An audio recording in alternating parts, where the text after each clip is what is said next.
Ukraine's parliament has voted to extend martial law another 90 days until August 23rd. This comes as the war closes in on the 3-month mark. Russian forces are intensifying attacks on the city of Severodonetsk. President Zelensky says Ukrainian soldiers repelled an overnight attack.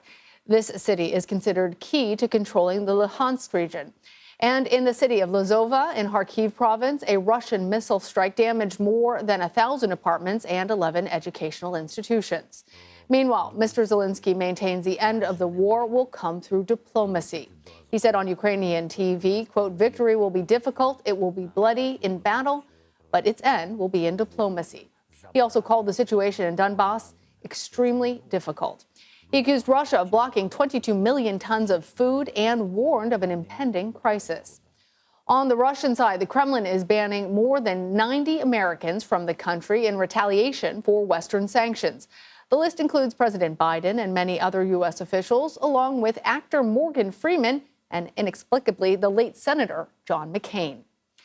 President Biden will meet one-on-one with Indian Prime Minister Modi in Japan this week. Mr. Biden is expected to push India to join Western nations in punishing Russia. India has continued to import Russian oil throughout the invasion of Ukraine.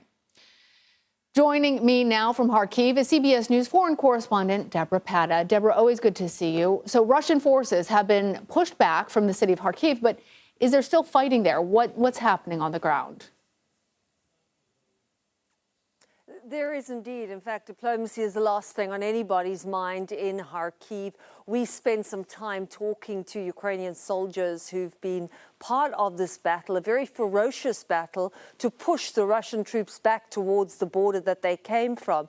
But they're still within a few kilometers, a few miles of that border, and the fighting is often quite intense there. A lot of artillery fire, a lot of shelling that is still taking places in the villages that are closest to Russia's border.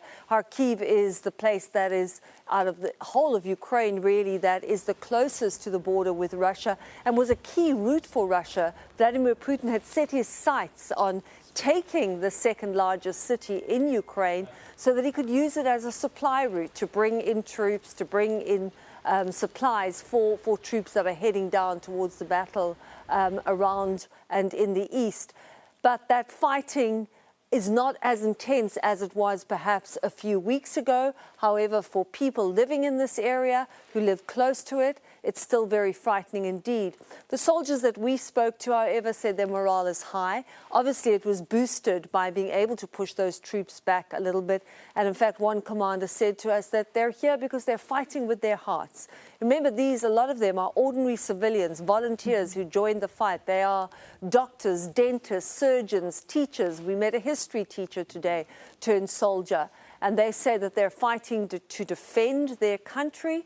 And this commander also told us he's fighting because he's a father, because he wants his daughter to live in a land that is free and democratic.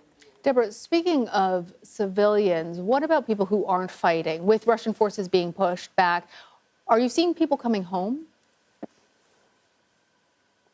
Very few people are coming home, Lana, very few indeed.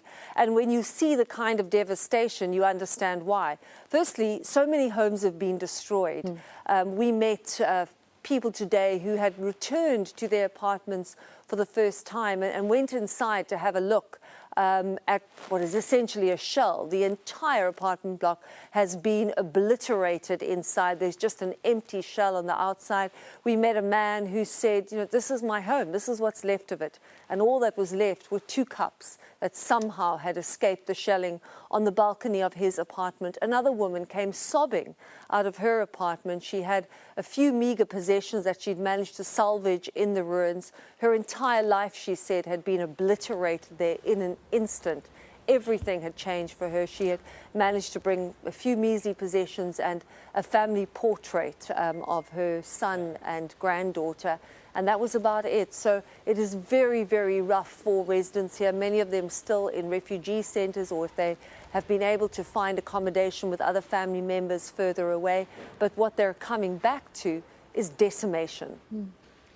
Debora, Russian forces are also intensifying their offensive on the Donbas. Are they making progress there?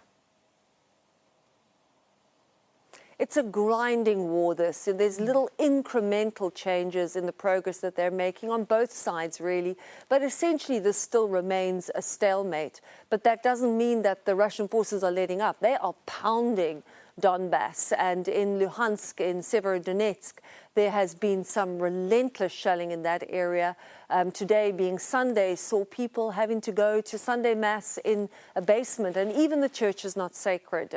There was an explosion right next to it as people prayed down below. So still very, very severe fighting there. And I imagine, and most people are saying, that this is going to last a very long time. All right, right there for us on the ground in Kharkiv, Debora Patta. Debora, thank you.